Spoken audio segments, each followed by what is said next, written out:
네, 저는 이번에 SE콘에서 CQS를 주제로 발표를 하게 된 18학번 김민종이라고 합니다.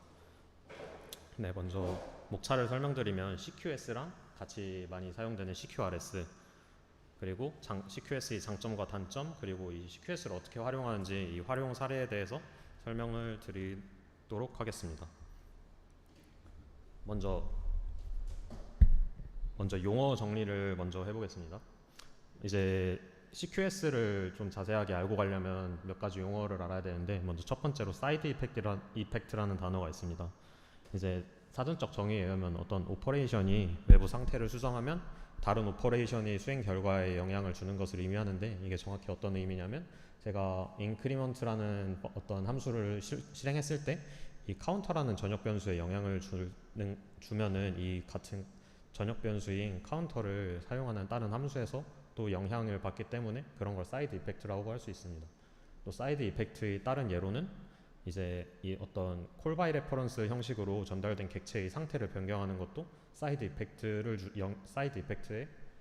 전달하는 함수입니다. 그 다음 두 번째 단어에는 이제 참조적 투명성이라는 단어가 있는데요. 이 참조적 투명성이라는 단어가 어떤 단어냐면, 이제 메소드를 변경하지 않고 이와 연관된 값을 대체할 수 있다는 걸 표현하는 단어입니다. 이제 이것만 보면 좀 알기 어려우니까 알기 쉽게 설명을 하면은, 메소드는 같은 인풋을 주면 사이드 이펙트 없이 같은 아웃풋을 제공해야 한다는 게 이제 참조적 투명성인데요. 이제 이런 예를 들면은 after now라는 함수가 있고, 이제 어떤 특정 시간을 전달했을 때 이 시간이 내 현재 시간보다 이제 이후냐 그런 걸 판단할 때 이제 이 메소드 안에서는 현재 시간을 측정을 하는데, 근데 이 함수가 불투명성을 갖는 이유는 이제 시간을 측정하는 메소드인 now에 의존하기 때문에, 제가 이 now 메소드를 언제 실행하느냐에 따라서 결과가 다를 수 있기 때문에 이거는 불투명성을 갖는 함수입니다. 그 참조적 투명성의 또 다른 예로는 이제 is after 메소드 같은 경우에는 이제 a가 b보다 이후이냐를 측정하는 메소드인데, 이거는 투명성을 가집니다. 왜냐면 인풋 a, b가 동일하면 아웃풋도 항상 같기 때문이고, 이렇게 투명성을 갖는 함수가 좋은 점이 외부 상태랑 가변 변수에 의존하지 않아서 시스템의 동작은 일관되고 테스트 유지 보수 과정이 간결해지기 때문에 특히 CQS에서도 이 참조적 투명성을 중요시하고 있습니다. 그리고 마지막 세 번째로는 순수 함수인데요. 순수 함수는 그냥 다음 두 원칙을 지키는 함수인데, 앞서 봤던 이제 전역 변수나 이 뮤테이블 레퍼런스 아규먼트라고 아까 콜 바이 레퍼런스 형식으로 전달되던 그 매개 변수가 이런 게 없는 함수를 의미하고, 그 다음 사이드 이펙트가 없는 함수를 또 순수 함수라고 말을 합니다. 이제 본격적으로 CQS랑 CQRS가 어떤 것인지 설명을 해드릴 건데요. 먼저 CQS가 위키백과에 나와 있는 정의가 다음과 같습니다. 이제 이 문장을 보면서 CQS가 어떤 것인지 한번 살펴보도록 하겠습니다. 먼저 CQS의 첫 번째 줄에 나와 있는 설명인데요. 이제 CQS는 커맨드랑 쿼리랑 두 가지가 있는데, 커맨드는 performs an action, 어떤 액션을 수행하는 커맨드랑 쿼리, 그러니까 어떤 데이터를 전달하는 그런 유형의 쿼리가 두 가지가 있습니다. 그래서 어떤 하나의 객체의 메소드를 커맨드 성질과 쿼리 성질로 분리하는 것을 CQS라고 말을 합니다. but not pass라는 말이 두 개가 있는데, 아까 저희가 어떤 객체의 메소드를 이제 커맨드랑 쿼리랑 분리할 수 있다 했잖아요. 하지만 그 커맨드랑 쿼리 성질 두 가지를 동시에 가질 수 없다는 게 CQS의 또 특징인데, 예를 들어서 어떤 모델 클래스 내부에서 set state 같은 경우에는 이 모델이 상태를 변경하기 때문에 이게 커맨드 성질을 갖지만 그 return this까지 하면서 어떤 쿼리 성질까지도 갖기 때문에 이것은 CQS에 위반한 객체 설계라고 할 수 있습니다. 그 다음 단원으로 이제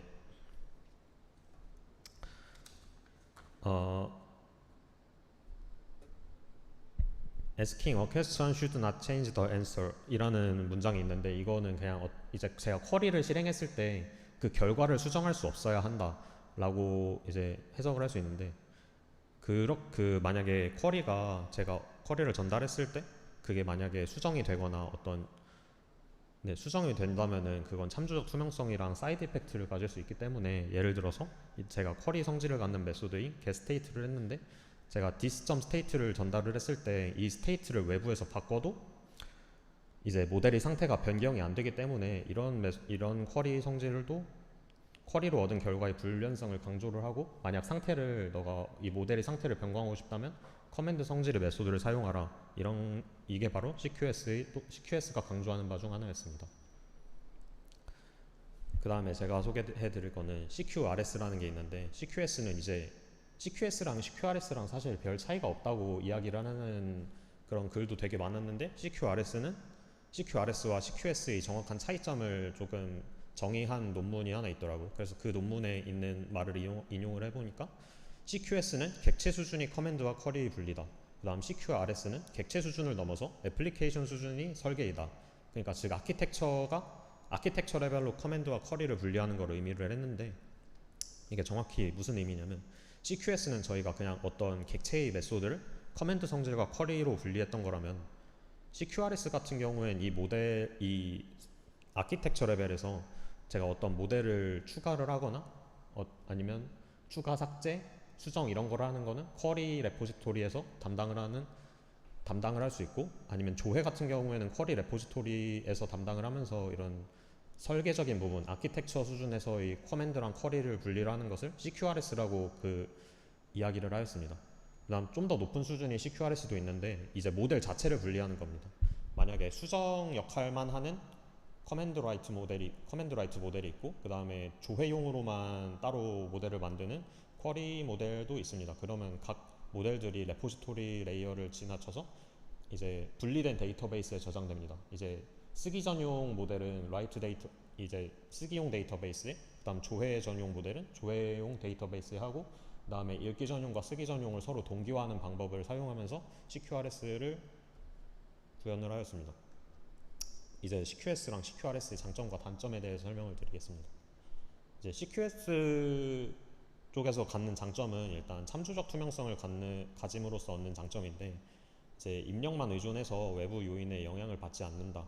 즉 테스트하기 좋은 코드 유지 보수가 간편해지는 효과를 얻을 수 있었습니다. 그 다음에 이건 두 번째 장점인데, 이제 메모이제이션과 같은 최적화 기법이 가능하다. 이제 메모이제이션이라고 하면 동적 프로그래밍에서 많이 나오는데, 예를 들어서 이제 커맨드가 동작하기 전에는 항상 참조적 투명성을 가집니다. 왜냐하면 커맨드가 어떤 모델이 성질을 바꾸기 때문에 그 성질이 변경되기 전까지는 쿼리의 결과가 항상 동일할 것이기 때문에, 이제 메모이제이션과 비슷하게 캐싱에도 적용을 할 수 있는데, 애플리케이션에서 이제 조회를 했을 때 캐시에 어떤 데이터가 남아있으면 데이터베이스까지 거치지 않고 이제 캐시에서 바로 조회를 하는 건데, 즉 그러니까 다시 말해서 이제 커맨드가 동작하면 캐시를 비우고, 그 다음에 캐시가 비어있을 때 다시 쿼리 메소드가 나왔으면 이제 동기화된 데이터베이스에서 조회를 해오는 방식입니다. 이제 CQRS 쪽에서 얻는 장점이 있는데, 이제 저장소를 분리해서 생기는 장점이 꽤나 많습니다. 이제 조회 요청이랑 명령 요청을 분리해서 처리 성능이 향상된다는 건데, 이제 저희가 쓰기용 데이터베이스랑 읽기용 데이터베이스를 변경을 하니까 한쪽 데이터베이스에 트래픽이 몰리는 게 아니라, 이제 제가 쓰기를 하고 있을 땐 데이터베이스에 락킹이 걸리잖아요. 그때 그러면 이제 읽기 연산은 이제 쓰기가 끝날 때까지 대기를 해야 되는데, 그런 락킹 연산이 줄어드니까 성능이 좀 더 올랐다. 그리고 데이터베이스를 두 개 하니까 레플리케이션으로 사용할 수 있기 때문에 고가용성도 유지할 수 있다. 그리고 쿼리 모델과 커맨드 모델을 분리해서 설계하니까 제가 어떤 그 커맨드에 맞는 비즈니스 로직이랑 쿼리에 맞는 비즈니스 로직도 분리할 수 있어서 설계에 대한 유연성도 가져갈 수 있다는 장점이 있었습니다. 근데 그만큼 단점이 있는데, 이 CQRS를 하게 되면은 설계 수준에서 커맨드랑 쿼리를 분리해서 라이트 모델이랑 리드 모델이 이게 두 개가 생기는데, 분리된 모델을 관리하기 위해서 또 이전보다 많은 클래스가 필요하고, 또 레포지토리나 서비스가 늘어나기 때문에 애플리케이션이 복잡도가 훨씬 늘어날 수 있다는 게 큰 단점으로 다가왔습니다. 그 다음에 이제 저장소를 분리하여 생기는 단점인데, 데이터베이스를 두 개를 사용하기 때문에 구조가 복잡해진다는 점과, 그리고 동기화 기술은 필수적이게 됩니다. 왼쪽에서 write 데이터베이스에서 제가 세 번째 행을 추가를 했을 때 이제 읽기 전용 데이터베이스엔 추가가 안 된 상황입니다. 그래서 동기화 기술이 반드시 필요로 하기 때문에 좀 더 기술적인 난이도가 높아지게 됩니다. 세 번째로 활용 사례를 설명드리겠습니다. 이제 CQRS 좀 많이 사용하는 데가 이제 우한 형제들도 있고, 아니면 뭐 다른 마이크로 서비스 아키텍처를 사용하는 회사들은 이제 CQRS를 거의 사용한다고 봐도 될 것 같은데, 제가 이제 2020년도에 열린 우한 컨퍼런스에서 열린 영상을 가져왔습니다. 이제 그 배달의 민족 프론트 서버에 관한 내용이었는데, 이제 프론트 서버라고 하면은 사용자한테 데이터를 노출하는 서버입니다. 이제 그 앞서 나온 사례에서는 뭐 가게 정보나 쿠폰이나 광고 같은 거를 조회할 때 사용을 했는데, 클라이언트가 프론트 서버에게 쿼리를 요청하면은 프론트 서버는 이제 뒤에 있는 여러 마이크로 서비스까지 접근하지 않고 프론트 서버에서 이제 쿼리를 저장해 놓으면 그걸 바로 클라이언트에 전달해서 좀 더 효율적인 연산을 하는 그런 방식이었습니다. 그러면은 이제 커맨드 요청이 문제가 있는데요. 커맨드 요청했을 때 동기화를 어떻게 하냐면, 클라이언트가 커맨드 요청을 하면은 프론트 서버는 이게 커맨드인 걸 확인하고 이제 뒤에 내가 어떤 마이크로 서비스에 전달을 해야 될까 그거를 걸쳐서 커맨드를 전송을 합니다. 그러면 그걸 전달받은 마이크로 서비스는 커맨드 연산을 수행하고 그 다음에 프론트 서버에게 메시지를 전송을 합니다. 그럼 프론트 서버는 그 메시지를 전송받은 메시지를 뜯어보고 이제 이 데이터는 이제 동기화가 필요하겠구나 하고 자신이 데이터베이스에 이제 집어넣는 그런 로직입니다. 이제 그러면은 제가 데이터베이스를 두 개를 분리한다고 했는데, 이제 프론트 서버용 쿼리 저장소는 이제 어떤 걸 사용하고 있을까 그런 사례도 공개를 해왔는데요. 이제 배달의 민족에서 최우선으로 중요하게 생각하는 기준이 세 가지가 있었습니다. 먼저 대용량 데이터를 저장해야 된다. 이거는 사용자와 운영자 입장에서 모두 중요하기 때문에 가장 최우선적으로 고려를 하였고, 그 다음엔 사용자의 편의성을 제공하기 위해서 빠른 응답, 그 다음 운영 이슈를 해소하기 위해서 이제 통계성이나 그런 걸 위해서 그런 질의가 편해야 된다. 이런 기준 세 가지가 있었습니다. 이제 그런 앞에 제가 말씀드린 기준 세 가지를 고려하고 이제 트래픽도 이제 배달의 민족 같은 경우는 하루에 막 100만 건의 쿼리 이렇게 날아간다고 해서 그런 트래픽 감당을 하기 위해서 논블로킹 IO를 지원하는 이제 도큐먼트 DB를 선택했다고 하는데, 이제 구조를 보면은 클라이언트 바로 앞단에 레디스를 이용해서 캐싱, 이제 프론트 서버에서도 캐싱을 좀 더 편리하게 사용하기 위하고, 그리고 사용자의 반응성을 높이기 위해서 레디스를 사용하고, 그 다음 뒤편에 이제 도큐먼트 DB라고 NoSQL로 자주 사용되는 이제 몽고DB 이런 류가 있는데, 그런 쪽이 이제 대용량 데이터도 할 수 있고 이제 논블로킹 IO도 지원을 한다고 해서 이런 데이터베이스를 선택하였고, 그리고 이제 뒤편에서 마이크로 서비스와 메시징 큐 이용해서 통신하는 방법으로 이제 구현이 되어 있었습니다.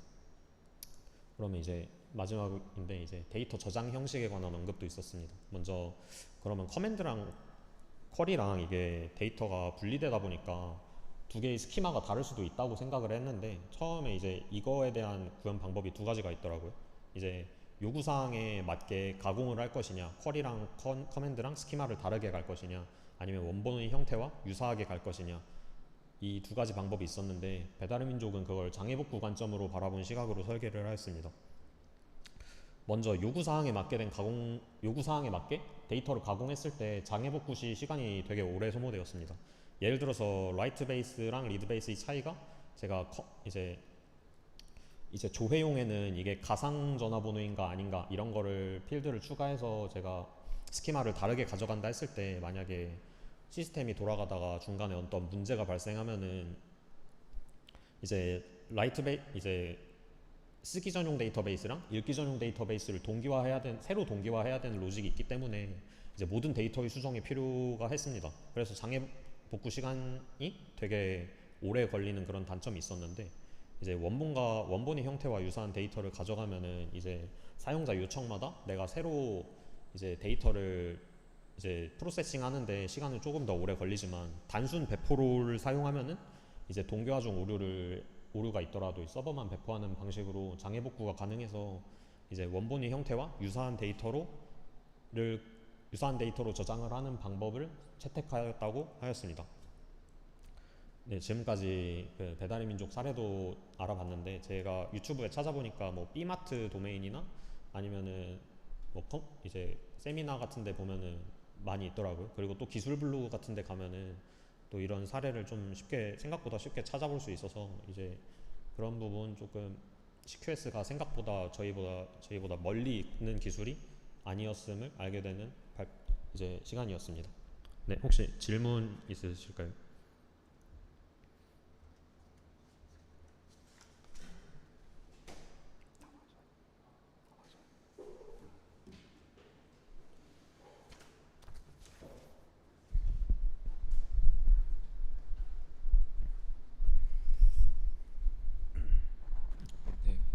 객체 수준에서 CQS를 적용하게 되면은 어떤 객체 랩에서 어떤 함수는 커맨드가 되고 어떤 함수는 쿼리가 될 텐데, 그러면은 그거를 외부에서 구분했을 때는 그냥 단순하게 반환값이 있나 없나로만 판단해야 되는 건가요?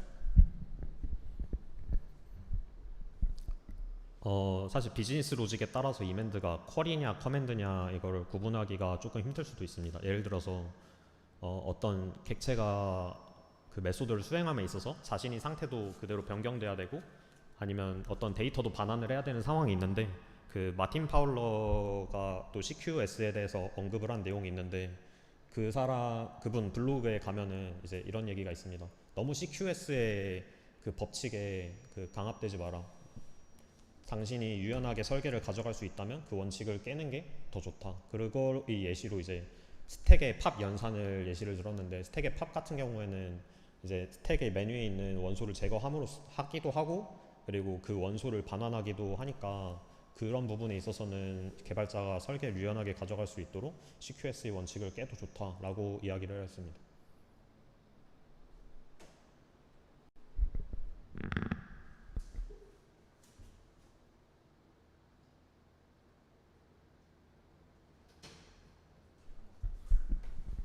그러면 CQS를 객체 수준에서 적용하고 싶다고 할 때, 그러면은 팀에서 모두가 CQS를 잘 지켜야지만 이제 CQS가 잘 동작하는 게 맞나요? 왜냐면은 한 명이라도 CQS를 지키지 않을 때 이게 쿼리라고 생각하고 이제 실행했을 때 함수를, 그게 이제 커맨드 역할도 하게 되는 함수가 하나라도 있으면은 로직이 좀 꼬이는 부분이 많지 않을까라고 생각되는데.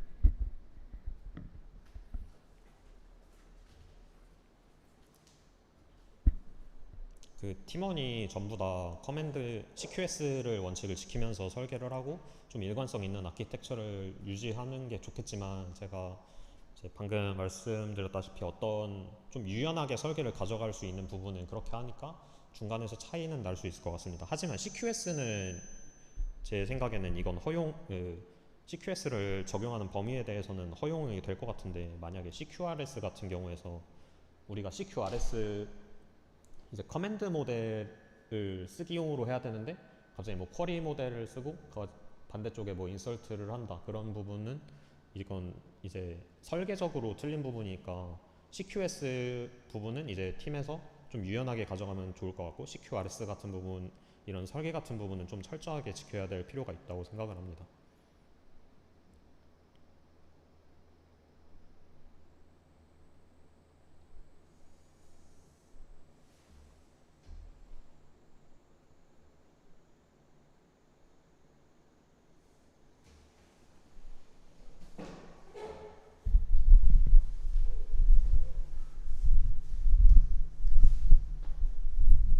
우아한 그 CQS 패턴에 대해서 그 예시에서 혹시 프론트 서버에서 조회할 때 쓰는 데이터베이스와 그리고 마이크로 서비스에서 리드할 때 쓰는 데이터베이스는 같은 데이터베이스인지 궁금합니다.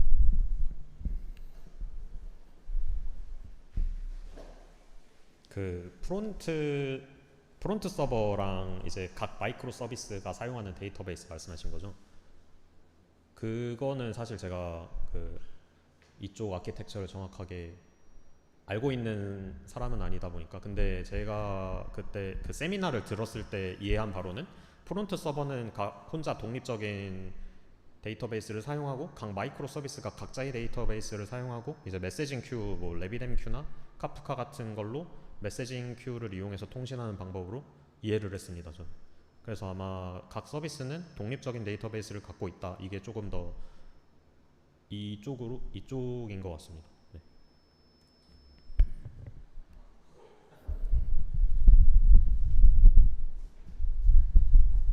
CQRS에서 리드 모델이랑 라이트 모델을 이렇게 두 개 나눴을 때, 어, 라이트 모델은 일반적으로 이제 로직을 수행하는 모델이라고 생각할 수 있는데, 그럼 리드 모델은, 그럼 DTO가 리드 모델이 된다고 생각을 하면 되는 건가요?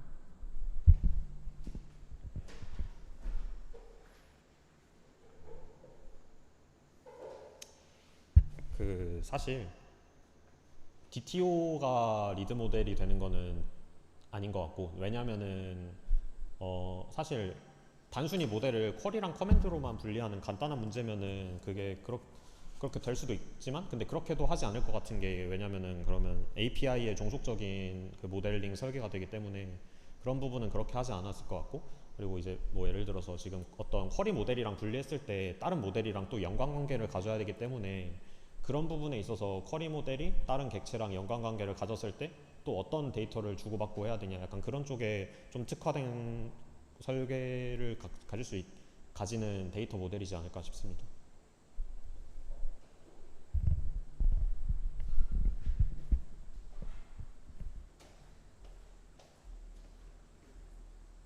네, 이상으로 발표를